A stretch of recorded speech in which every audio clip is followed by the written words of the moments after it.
Stay in your lane. Welcome to the Mind Your Own podcast with Aaron Sorensen and Sasha Durkin, where we stick to sports, except when we're not. Hello and welcome to another episode of the Mind Your Own podcast. I'm Erin. I'm Sasha. And just before we started recording, I was checking our inbox, and I just want to say to Tony, whoever you are out there who is looking for pricing on acrylic signs, I'm sorry, you have the wrong email address. Sorry, wrong number. Try again. Sorry, wrong number. I mean, it looks great. Like everything looks great, what you're doing. But we are not the podcast, but we are the Mind Your Own podcast. And yes. Sasha, how are you? I'm well. How are you? Busy. I know we say that a lot, but I am, I think, at a stage of I think it's like self-preservation where my brain is not allowing me to understand how busy I am and how stressed I probably am as a result of that. Yeah. So, no, I feel that. I was like that for a while, and then like it's kind of evened itself out. Like we put some things in place so that stops happening. So my stress is like gone back to a normal, manageable amount for the time being. Yeah, Hail Varsity is, so we're just finalizing our May issue, which goes to print in just about a week. And then not long after, the yearbook goes to print. Now, the yearbook is our, it's the major issue of every year. It's like 150 plus pages. So, I mean, the thing is a beast to begin with, but it has to go to the printer early because when you have a little fun fact for anyone who's interested in publishing, when you do want to publish something that large, you don't just send all the files at once. You're not just like, here you go, because that would be really unfair to the publisher. They need time because something that large has to be printed in stages. So we definitely are on a time crunch and I'm feeling it. But at the same time, I'm trying to ignore everything I'm feeling. So just stuff it down inside, Erin.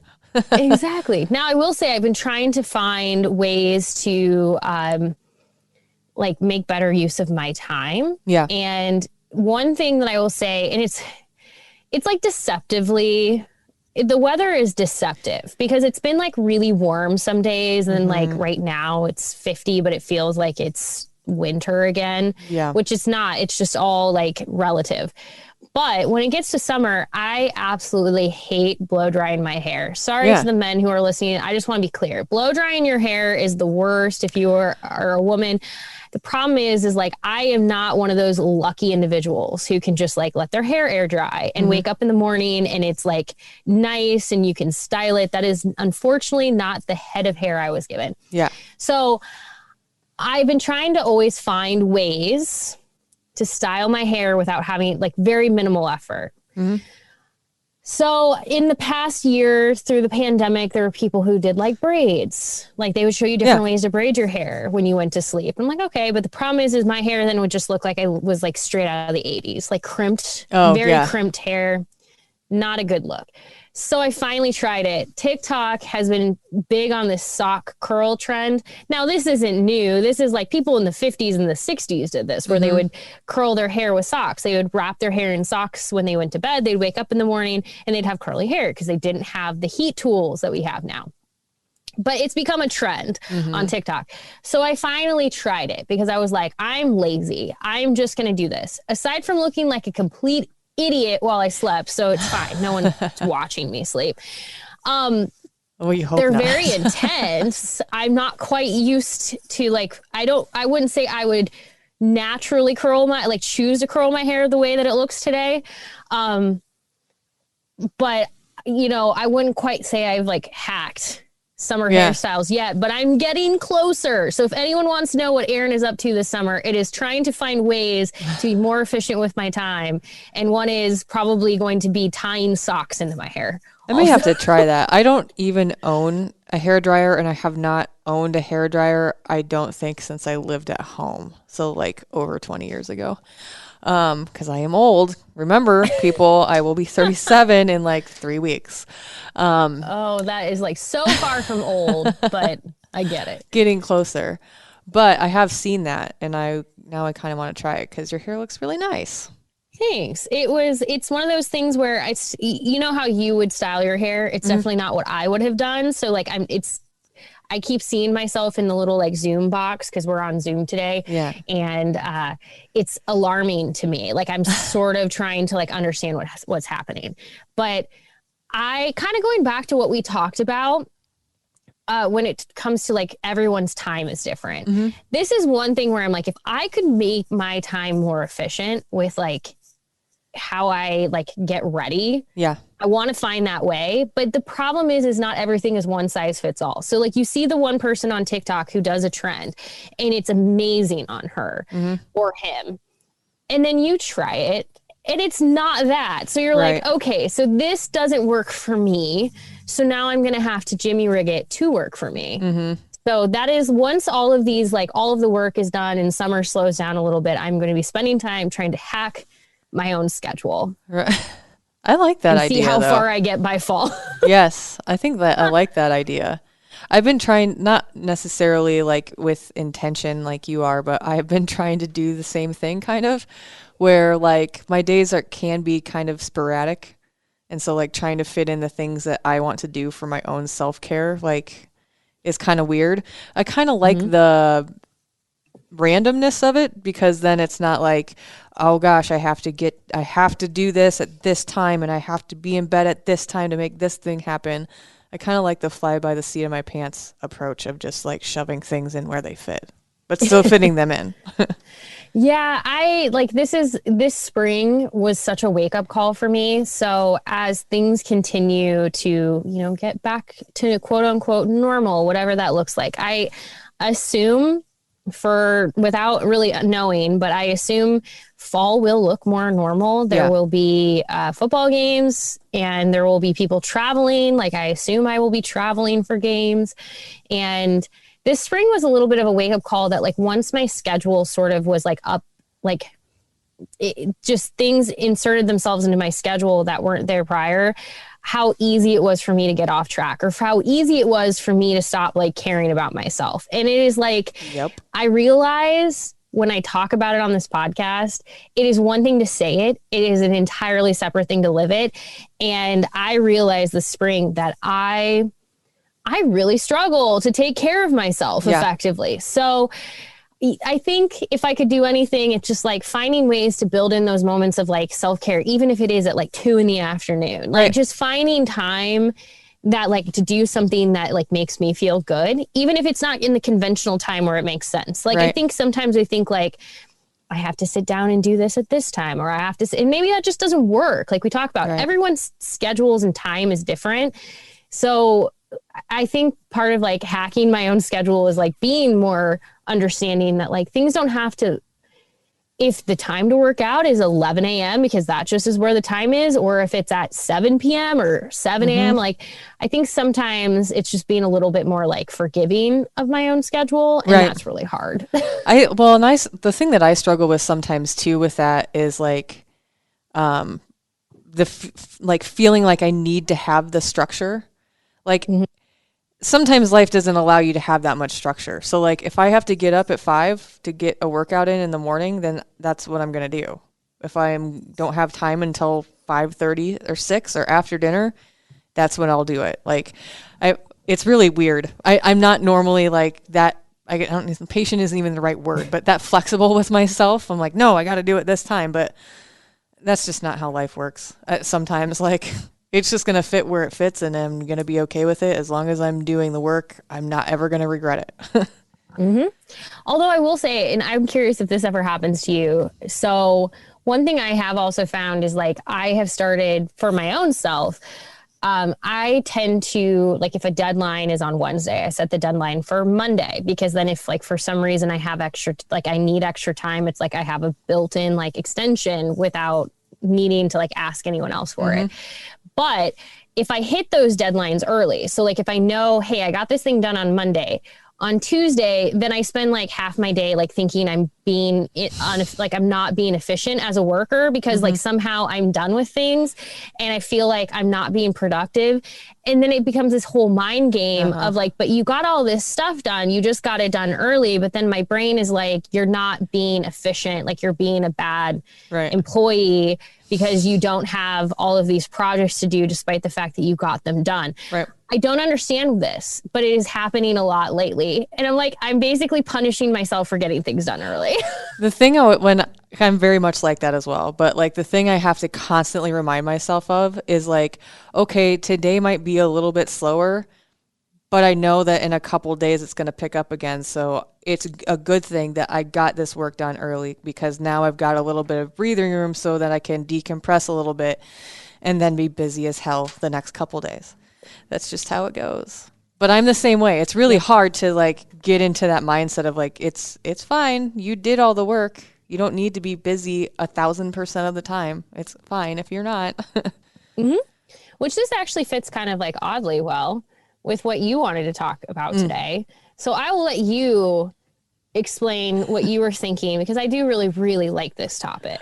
So I will just say it exactly how I wrote it to you because this is just how my brain works. I was legitimately driving and I don't even remember where I was driving, but I got a message from a friend of mine and I was like annoyed that I got this message because I'm like, I don't need a check-in every day, dude.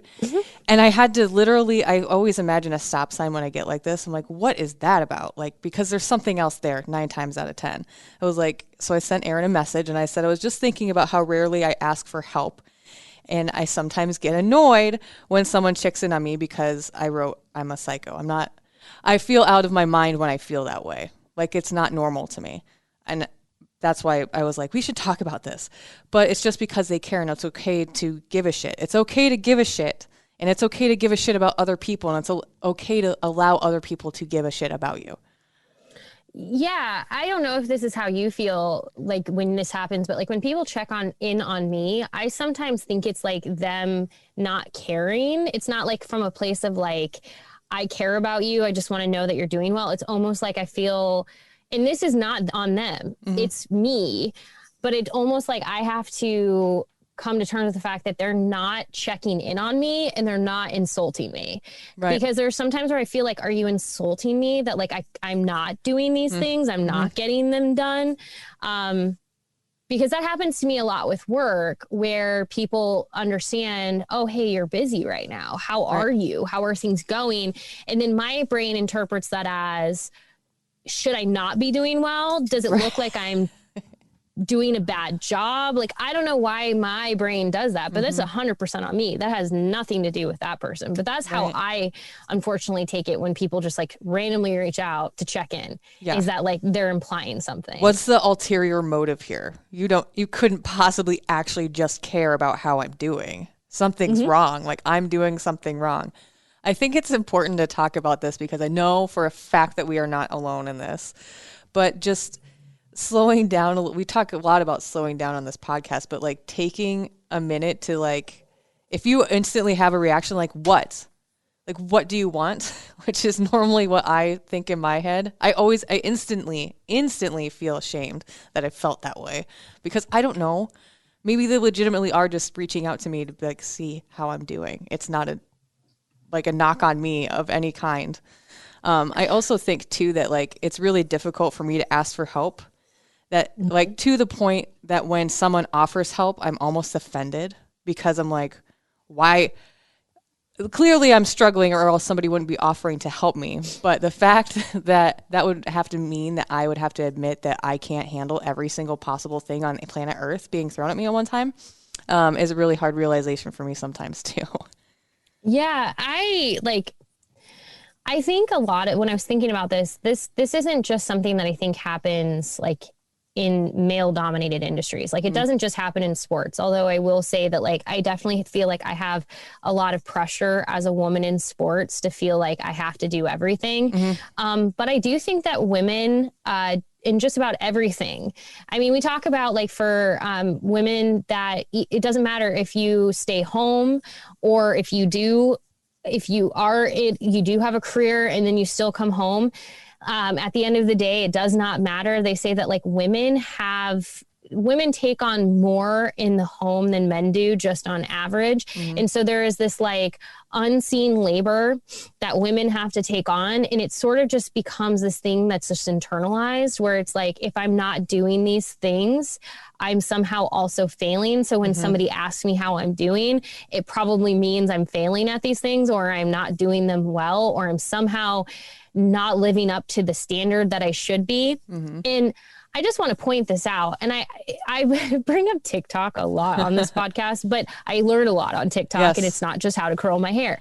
I saw this one TikTok that it was this woman that and I don't know if she was responding to somebody else or if she was just sharing the video, but she goes by Hurrspective on TikTok, and now me sharing that. She's like has like master's degrees in women's studies and different things. So she's very, very intelligent, but I'm not sending you to her to go get mad at the type of content that she posts, right? Because one, she's not going to allow for that. But two, it's something that I always feel like I learned from her, but I'm not encouraging you to go follow her if you're going to get angry about what she posts. But I do remember I learned this one thing from her that I thought was really, really interesting about how the 9-to-5 workday was created in a time when men went to work from typically 9 to 5 and women stayed home, and women would be home with the children. They would get them to school. They would take care of household chores. They would take care of meals. They would have dinner ready. They would do the laundry, all of these things,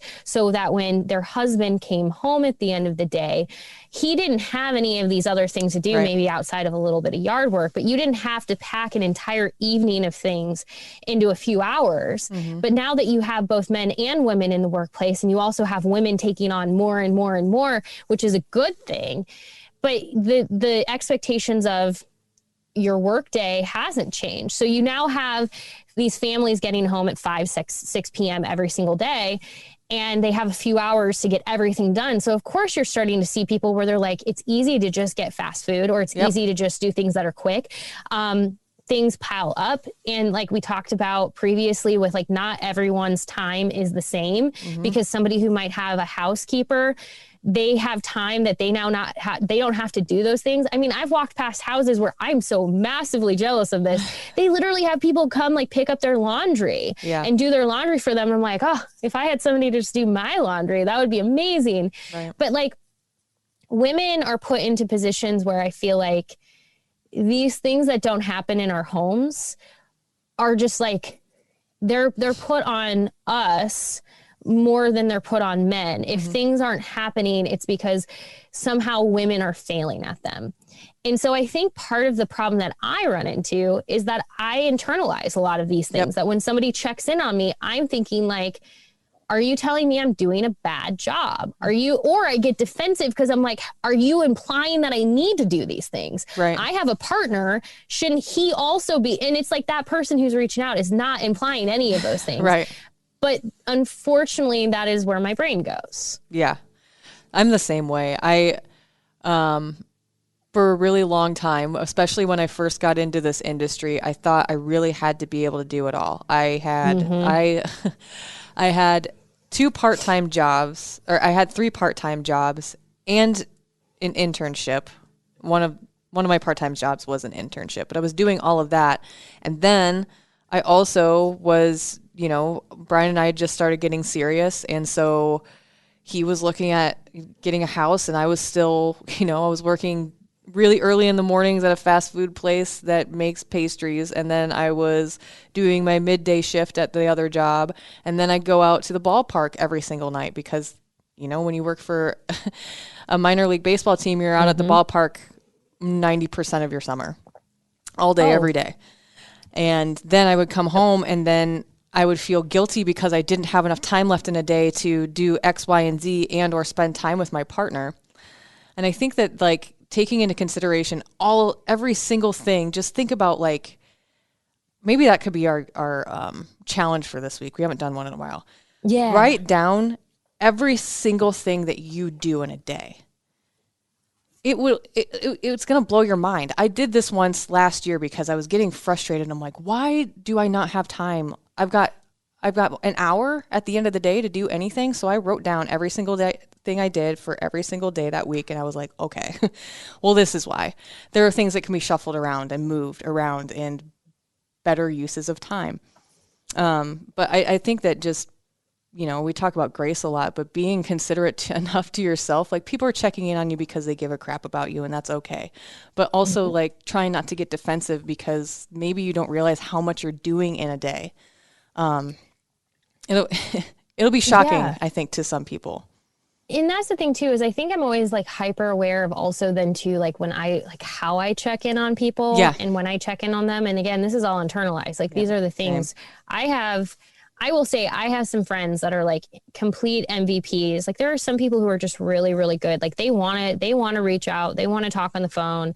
I always feel awful because I'm like, I'm the worst. Like I don't do those things. Like I don't probably check in enough. But then I realize it takes all types of people to make the world go round. So like, for instance, one of my good friends, Jim, he's really, really good about, reaching out and setting up time to talk. But the thing is because he knows how I operate, he basically schedules that time. He schedules the time to check in. He schedules the time to talk because he knows if it's on my calendar, yes, we can always move it or we can always adjust based on what, may have come up that week that we weren't expecting previously. But because he is really good at like knowing how I operate, that works really, really well with me. And I think sometimes it's also just, not only, like you said, understanding that people are checking in on you because they care, but also not being afraid to ask for help. It's okay sometimes just to say to people, hey, thank you for checking in. Actually, things aren't great right now. I don't really have the like space and capacity to talk about it, but I just wanted you to know that like, I appreciate you touching base. Could we talk, in the future? Yeah.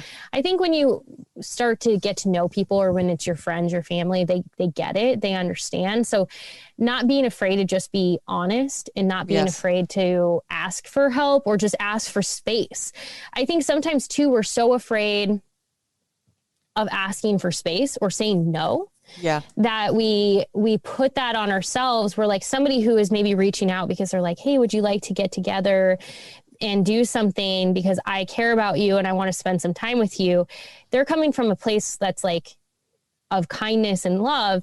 Now that like the next couple of weeks would be really bad for me. So like if I said to somebody like, okay, sure. Well, then when that day comes, I'm not going to be a very good friend because I'm going to be like so stressed out about the other stuff I have going on. Right. Now you could go, well, your life isn't work. It isn't this, but it's like, yeah, absolutely. But for these next 2 weeks or however long, it's going to be a little bit chaotic. Like when you're able to say now isn't a good time, but I do want to do that. I think you also give yourself the grace to like understand that like, I don't know, you don't always have to say yes. Yeah. And you don't always have to put yourself, like, you don't always have to like do things just because you feel like that's what other people want. Like your friends and your family want you to be happy and they want to help you, not create more of a burden. And sometimes, again, it just goes back to honesty, but honesty is really hard. I think that in those kinds of situations, like for me personally, it is really hard for me to say no. Like to the point that I will just straight up avoid, which is worse. But being able to say no and give yourself that space, people are going to be more understanding and more respectful of that space if you're just honest with them and tell them what's up. Like, hey man, I really just don't have the time and capacity right now, but I will soon. And when I do, is it okay if we reschedule or plan for that time? Mm-hmm. I feel like I respect that a lot more, but I know how hard it is too. So hard because you always think that the person on the other end is going to be mad. Yeah. Because you're letting them down in some way when no, you're just you're setting a boundary like by saying, no, I don't have time right now. I mean, it's as simple as things like, so I am kind of having to find my groove with like my Peloton workouts, like within the world that I now live in, because when I first got it, like it was really easy to join a lot of live rides because I didn't have a lot on my schedule. It wasn't like I was doing a lot, and I'm still not, like I'm not like out partying or anything, but whereas like it was really easy for me every Tuesday at 6:30 to join a Cody Rigsby live class. Like that was just like my schedule every week. my schedule right now doesn't allow for that. So like maybe on Tuesdays, it makes a lot more sense for me to do a class on demand, but earlier in the day or at a time that makes sense for me. Yep. But I will say it has been hard because if like friends of mine say, are you going to be there or are you going to join? It's like really, really challenging because it's like, I want to, because I don't want to feel like I'm letting you down, but that time frame actually just might not make sense for me. Yeah. And that's where it gets hard, because if all I said was, you know, it just really can't work this week because I have other things, or it would be really, it would just be better for me to like do whatever at a different time, they would probably say, yeah, that's totally fine. Not to worry. My brain though is convinced that they're going to be like, wow, you can't take this 30 minutes to spend with me. Right. And again, these are all things that like, they're all in our own heads. Like there are things that we have to deal with ourselves, whether it's, you know, however we work through them, whether it might be therapy or just working through them personally. But these are things that, you know, are no one else's to solve but ours. Yep. But it's stinking hard. I even like caught myself. I've been trying to pay attention to like my reactions to things quite a bit lately, because I know how I can get, and I unintentionally do things automatically, like whether it be a facial expression or like my tone of voice. I just try to, I've been struggling a little bit with those kinds of things lately too. Just like my automatic reactions to things, because I don't realize that I'm doing them, but it's like so default reactionary for me. Doesn't matter what it is. I don't know. You know, it's interesting that you say that. So I have had a conversation on this podcast, but I also had a conversation with somebody else recently, actually with a couple of people, about imposter syndrome. And I've been really struggling with it lately, and really struggling with it within my job, because I have a lot of moments where I feel like I'm doing a bad job, or I don't belong where I am, or I didn't earn what I worked so hard for. And it's not because anyone is telling me that. I mean, I'm sure that there are like random dudes out there that are like, you don't deserve your job. And it's like, then you take it if you think you're so good at it, and they never do. So, but aside from that, like I struggle with imposter syndrome, because I'm just like, do I deserve to be where I am? Because here's the thing, and this is the challenge that like we all deal with, but like there is definitely a public persona for me. People have an idea of who I am from what they see on Twitter, or what they see on Instagram, or what they see from just very limited snapshots of me. So like people who meet me in real life, but if you've only met me in like, you met me at a football game, or you met me here, you have a very, very limited amount of like exposure to me. So like you form this idea of who Erin Sorensen is. Now that sometimes can be a person who's like, wow, she sucks, based on just this little piece of information. But there are also people who I think like sometimes like think I am the nicest person alive. They're like, wow, you are just so kind. You are so nice. And like, that's very flattering, but I'm going to be honest, I'm not like that all the time. I get snippy. I can say things I don't mean. I have days where I am not a nice person. I have moments where I am not proud of the things I've said, the things I've done, the way I've treated people. I know we all do, but that is a part of it that builds into it for me, where it's like that, where I sit and I think when people talk and they compliment me about how nice I am or this, and I'm like, if only you knew. I'm really not. But like, that is a mind game I play with myself, where I'm like, the things that people say I am, they compliment me on my this or this or this, I'm always like, it's negated because of the times I'm like kind of a jerk to somebody, because I'm like, well, I can't be those things because of this. And then I beat myself up about it. So, I mean, that's the challenge I have with kind of this public persona of my job, is people take away these little chunks that they believe of me to be. And then I have to square that with myself, because I'm going to tell you, I'm not always nice. I'm not always positive.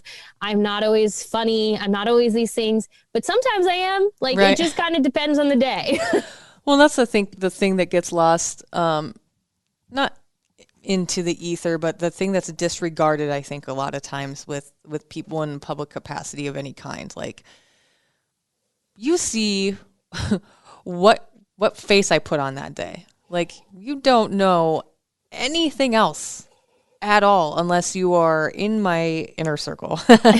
But I think that people take that for granted or misuse that information is maybe a good way to put it. Like, everybody thinks that I'm a smartass. I am a smartass. 10% of my life. That's 10 out of 100%. There's a lot of people are onions, there are layers to them and things that you don't see. One, I personally don't want other people to see those things. But two, I think that it's really unfair to expect out of people the 10-second interaction you had with them to be 100% of who they are. Yeah. Now, I've often said when somebody shows you who they are, believe them. But when I say that, it usually is like it's usually things that have compounded over time. When you're talking about, for instance, politicians, which we're not going to get political at this moment. But I feel like a lot of times with politicians, and like I say this even about politicians I support, like, because politicians are not should not be like somebody you worship, no matter what. Even if you voted for them, they're a public servant. They need to be held accountable. So even if you voted for them, that doesn't mean you need to worship the ground that they walk on, because they're going to mess up. But I think when we do this with, when I say what I do about when somebody shows you who they are, believe them. If you have had enough experience with somebody, whether it's personally or you've watched them from a distance, but they have consistently shown you the same behavior over and over and over and over again. So for instance, if you meet me one day, I'm having a bad day, it's out of character for me, and you're like, yeah, Erin doesn't seem as nice as other people say, your experience is 100% justified and valid in what you experience with me. Right. Now, if you have that experience every single time you meet me, that's a pattern, and you should just believe that's who I am. If that is just the next time you meet me, it is not like that. You could be maybe that was just an off day. Yeah. I think sometimes having those moments of yes, there are times where a person, and I think sometimes with celebrities, our favorite celebrities snap, or they have a day where things aren't good. And you kind of have to take a step back and be should I realize that maybe this was just an off day for this person? But if that behavior is a pattern, then yes, believe them. And with that said, everyone's experiences with somebody are different. Yeah. And that does not invalidate those experiences, because I'm going to tell you right now, there are plenty of people in this world who have met me, known me in my life, who, and I'm calling myself out, but it's because I have the most experience with myself. But there are people who have met me, known me, and would probably tell you that they don't like me because I've never been nice to them, or I've never been this to them, or, XYZ, or I was mean to them. There are a number of things that somebody, I know these things are out in the world. We had a bad relationship, or we didn't see eye to eye. We didn't agree on things. And so those things are out there in the world where somebody's yeah, I don't agree with all these people. That does not invalidate that person's feelings. That person, just because there are a bunch of people with good experiences with me does not mean that one person's experience is invalid. It just means that we are complex humans. Yeah. We are complex people. And because of that, not everyone is going to like us. Not everyone is going to be our cup of tea. We are not going to be everyone else's cup of tea. And for somebody like me who wants to be liked by everyone, right, you just can't be. You cannot be liked by everyone. It's so hard. And I was just sitting here thinking how did we get here? Which is usually the but I think my point is when we talk about, when we think about ourselves within the world of people checking in or people caring about us and not internalizing some of those things as a negative, it's hard because there are a lot of expectations on us. And I think especially with social media and more access to people than ever before, we're constantly trying to be everything to everyone. Yep. And that also adds a layer that when people check in on us just to say hey, how are you? It can sometimes feel what are you implying? Right. Yes, exactly. One thing I do want to add to your last comments there were the other thing that I think that a lot of people forget about or don't take into consideration is that you outgrow people all of the time in your life. It's super common. It happens all the time. The people that you're friends with 12 years ago may not even know who you are anymore. Even if they've been a quote unquote close friend of yours. Maybe you're just not into the same stuff. Maybe you've grown in completely different ways, and that's okay. It's not a knock on either person or any party. It just means that you grew in different ways and you're not into the same stuff anymore. And like, I bring that up because that happened to me recently, and it was really hard for me to accept the fact that that's what it was.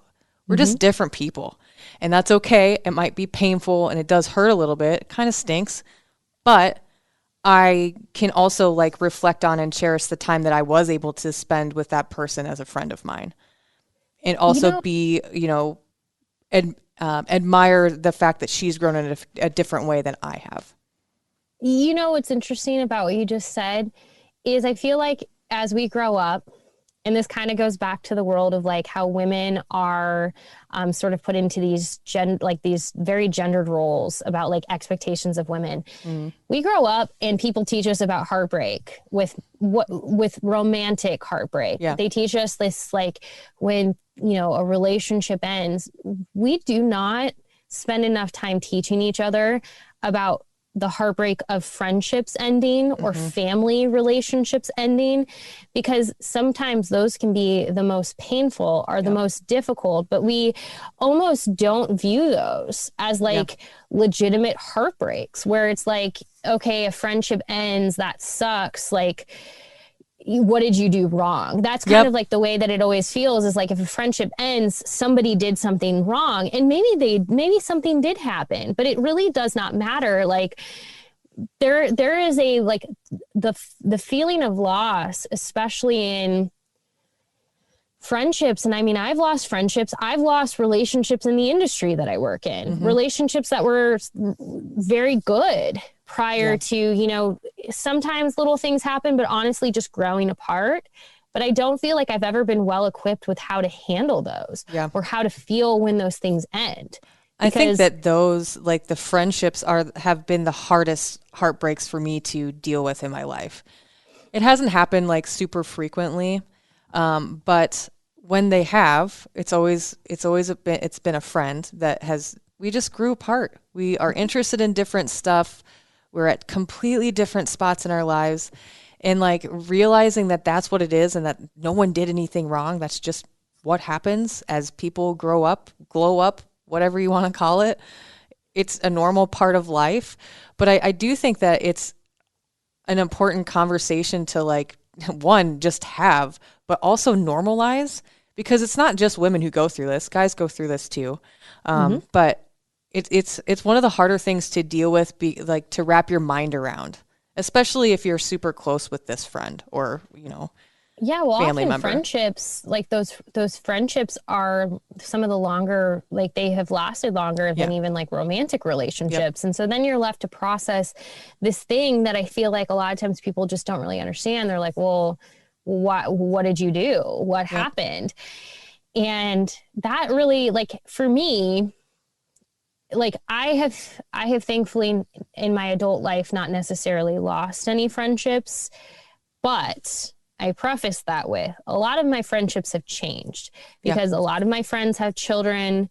They are in very different places in their lives. Like most of my friends have 2, maybe 3 on the way. It does not mean I love them any less. It doesn't mean that they love me any less. It's just we're in very different places. Yeah. And I kind of acknowledge that, like, if the day comes where I have a family, maybe our relationship evolves and grows again because now we're in a different space with one another. But a lot of times I have come to find that they don't always understand me and my job. People kind of don't get it when they're like, well, from like August through January, you're basically non-existent, which is true. Yeah. And it's not that they fault me and it's not that they love me any less, but like, I just have come to kind of realize that we're in very different places. You're in different seasons. Yes, the friends that like I had that were able to just drop everything and go on a trip or go to a state fair just because it sounded fun, or just go on a random adventure. Those things are not possible for them right now because, well, they have kids that kind of have to be cared for. Right. They have partners where they can't just be like, hey, see you later, good luck. Now, I mean, they can absolutely go travel and their partners can take care of the kids. It's not like they're chained to their homes or something. Right. But I'm just saying there's a lot of things that they now have to consider. There are many things that they have to whereas for me, my biggest consideration is, yes, of course, my fiance, but I have 2 dogs. So I have to think about who cares for my dogs and everything else. But I definitely have a different level of freedom because I'm just not in the same place in my life right now. Right. So I always kind of look at those friendships where yes, I miss what they were. Mm-hmm. But that doesn't mean that those friendships can't be, great in my lifetime. They're just maybe in a little bit of a hiatus right now where it's if I absolutely needed anything that they would come in a heartbeat or they'd be on the phone in a heartbeat. But it would be a lot for me to expect them to drop everything. Right. Because they're in just different places in their lives right now. And that's okay. It just is what it is. I've been hearing the term season a lot lately, and I really like that because that is what it is. The growing people don't ever really start evolving as people. I know I'm nowhere near close to being done growing as a human being. I've got a lot of room to grow actually, but I'm not the same person I was a year ago. And I'm definitely not the same person I was 10 years ago. So I think that understanding that we continue to grow and evolve in our emotions and the things that we're equipped with handling and all of that is part of the wonderful things about being a human being. Yeah. And what's interesting is I think as I have gotten older, not that we're old, you're not old, I'm not old, none of y'all listening are old. But I think I have come to find when you grow up, you remember how people always talk about the quality of your friendship, not the quantity and blah, blah, blah, blah, blah. And I feel you hear a lot of those cliche things. For me, as I've gotten older, I feel like the relationship, oh my gosh, this is going to be a total Sex in the City quote. This is literally a Sex in the City quote. And I am not in any way I want to be clear. I do genuinely mean this, but Carrie Bradshaw, I am 100%. I know she said something like this, that the relationship with yourself is how the series ended. Good God. Yeah. But basically the relationship that you have with yourself does become one of the most important things in your life. And there's a reason that it was written into the end of Sex and the City. As cliche as it is very true, because as you get older, I think you start to realize you have to care for you. You have to take care of yourself, because when you do that, everything else can be, you can nurture and care for other relationships, whether that's family, friends. And that also changes because when you care for yourself, you may look around you and go, you know what, this relationship is no longer serving me. Mm-hmm. And it's not that this person is a bad person or I hate them or anything else. It's just, this relationship is not serving me any longer. So now I can move forward. I think for myself, especially, and I keep kind of going back to this a little bit, but with my job, mm-hmm. Despite the fact that I have terrible imposter syndrome, trust me, I have the worst imposter syndrome right now. But despite that, I have found that I have been happier and more successful in my job when I stopped caring what other people thought. When I stopped trying to be impressive to other people and I just did things because it mattered to me or because I wanted to do it. It's kind of a game changer, but that has to start with me, because when we're talking about all of this, what have we gone back to? It's all on us. Mm-hmm. It's the thing that when someone reaches out and is like, hey, are you okay? We are the ones who are like, whoa, hold up. What are you trying to say? Yep. That is on us. I think that what you said there is an amazing way to close out the episode too, but taking care of yourself is the most important thing that you can do for yourself in all of your relationships in your life. The second I started giving a shit about myself, a lot of parts of my life changed. And I'm really glad that you brought up when you start taking care of yourself, sometimes you realize that a friendship isn't serving you anymore, or you realize the toxicity of that relationship, whatever that relationship may be in any capacity in your life.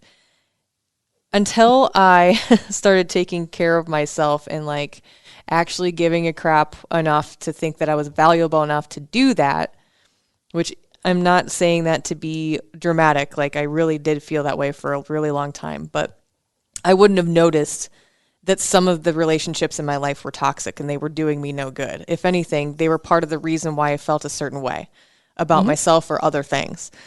It's really hard to see all that stuff if you're not putting yourself first. And putting yourself first is not selfish. If anything, it's being more giving to the other people and relationships in your life, because when you love yourself and start to build a really good relationship with yourself, it's way easier to give more of yourself. Yeah, 100%. No, yes, we haven't had challenges. So like, I think in the next week, writing down all of the things that you do in a week so you can see for yourself just how much time you spend doing things. So then when you ask yourself, why do I not have the time or the emotional or physical capacity to take on these other things, you can see it yourself. But I also think like just spending some time reflecting on yourself and the things that matter to you, which you start to see when you honestly make lists, will go a long way. Because yes, like I said, I can say I'm really the queen, hand me my crown, of telling people, like, of saying things, of telling people, like, I need to find balance. I need to care more about myself. I need to do these things, and then not doing them.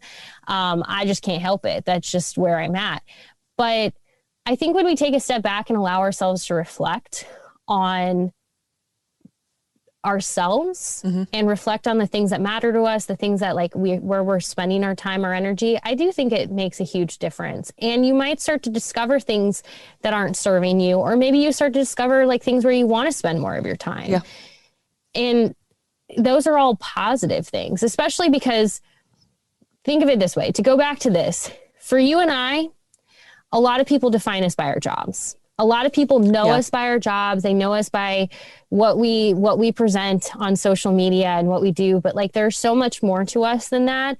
And I think when we have moments to reflect on the things that matter, it allows for us to kind of step beyond what people just think about us when they think of like Erin, the writer, Sasha, the producer. It becomes a bigger, like, it allows for us at least to step back and be like, but I am so much more than that. And if I need help, I should ask for help. If somebody checks in on me, it's totally okay. They're probably checking in on me because I'm a freaking badass, and they're acknowledging that, but they also recognize that even superheroes need somebody to sometimes check in on them. Yes. Period. That's a great way to put it. Well, I do have to say, I always appreciate this podcast. We say that a lot, but I every week leave and feel just like really good. Yes. I always feel lighter. I do. I am looking forward to more, I always keep saying quote unquote normalcy, because I don't know what normal is going to look like anymore. But like, because I feel like, so here's an example of something really quick before we wrap this episode for anyone who's ever curious. Sasha is somebody that I have met in my adult life, but like really, really admire, really am happy to know her, because she is somebody that when I first met her was like, she's way too cool. Like, she's going to think I'm like the total, but like, that is my brain. Like, it's fine. It's just my brain.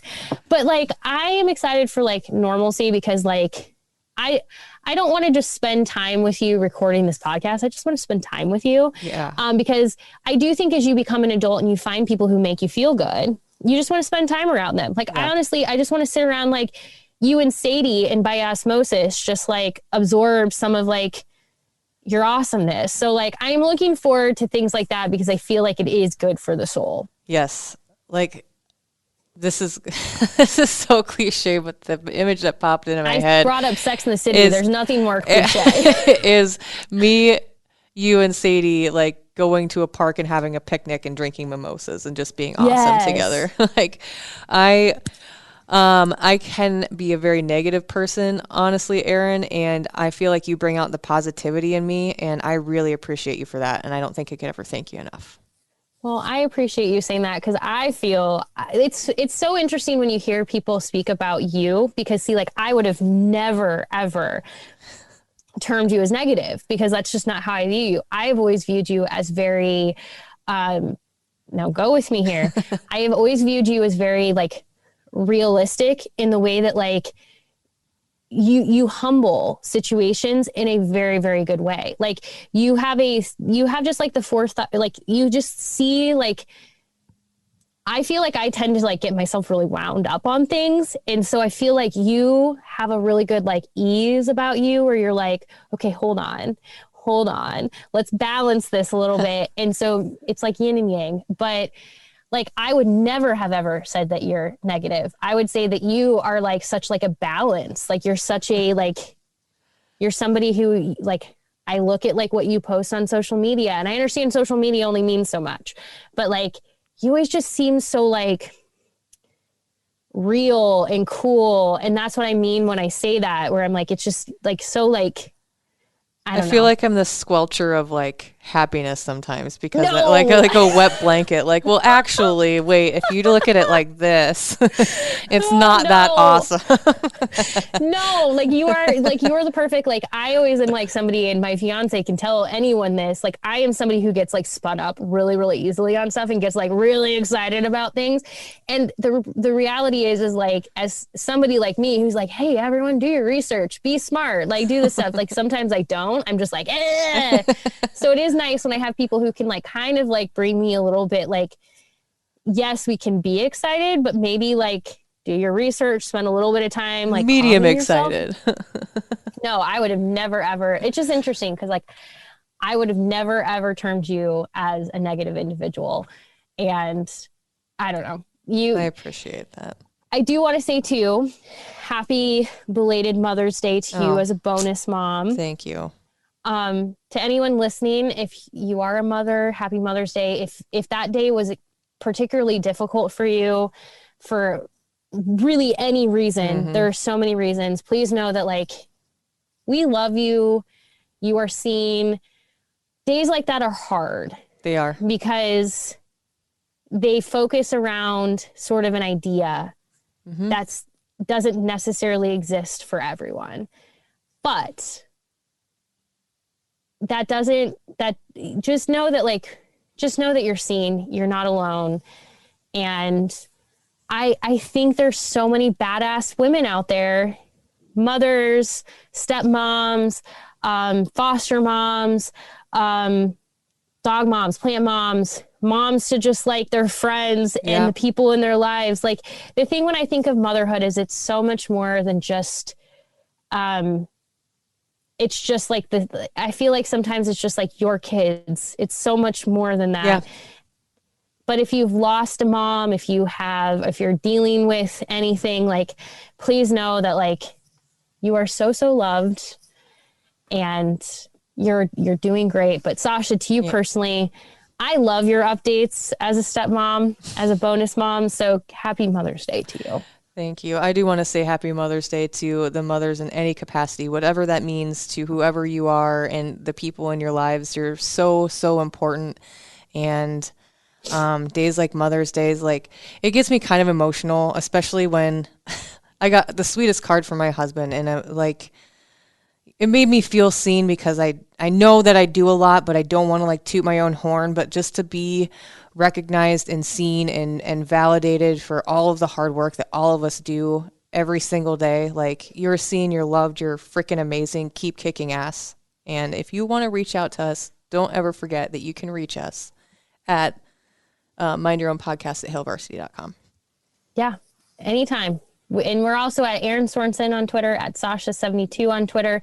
We love to hear from you. Honestly, it like makes our day. Now, if you're trying to order acrylic prints though, we can't, I mean, maybe I'll start an Etsy. Like, I don't know, maybe there's some, we'll just add it to the hobbies list. Maybe there's some money to be made here. So if I need to like maybe take a little gander at the like options, we can figure something out. But we do appreciate you as always. We'll be back next week with another episode. And if there's anything you want to talk about, let us know. I love to hear what's on your mind as well. Absolutely. But thanks for being here. We will talk to you next week. Bye. a Hurrdat Media Production.